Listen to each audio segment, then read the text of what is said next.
আল্লাহ বলে বান্দা সুসংবাদ জানায় দাও, যে বান্দা আরামের ঘুম হারাম করলো, কোন ঘুমে শীতের ভিতরে ময়দান বসে গেল, বান্দাকে জানায় দাও, ওই বান্দাকে জান্নাতের মেহমান আমি আল্লাহ নিজে বানায় দিলাম।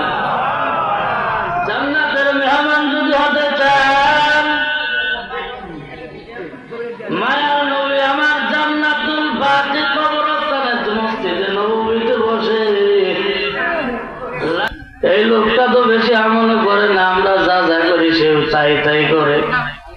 নবী আমার বললেন সাহাবায়ে কেরাম, হতে পারে লোকটাকে দেখো একেবারে ছোট বয়সে, তোমাদের থেকেও ছোট, কিন্তু এই লোক যে পরিমাণ আমল করে যদি জানতাম, পাগল হয়ে যাইতা এই লোকটার মতো আমল তোমরাও করতা।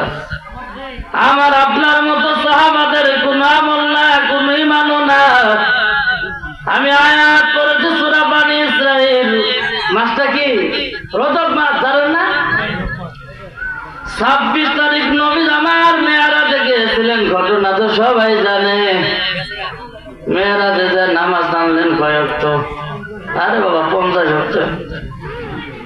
ওখানে মুসা আলাইহিস সালাতু ওয়াস সালামের সাথে দেখা, ওই গম্বর মুসা বলো নবী আমার, আপনার আগে আমি উম্মত চলে আসছি, বনি ইসরাইল পারে না, আপনার উম্মত 50 ওয়াক্ত নামাজ পারবে না।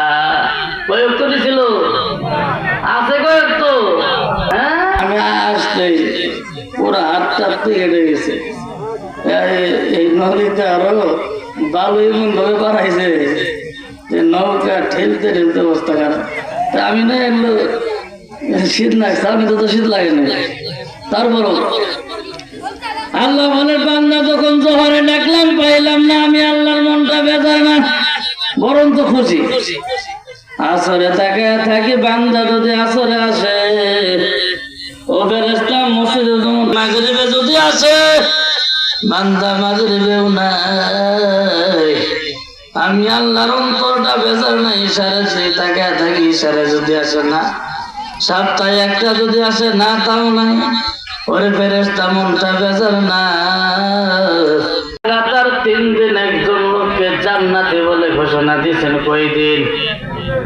সাহাবায়ে কেরাম আরজ করলেন যে পয়গম্বর,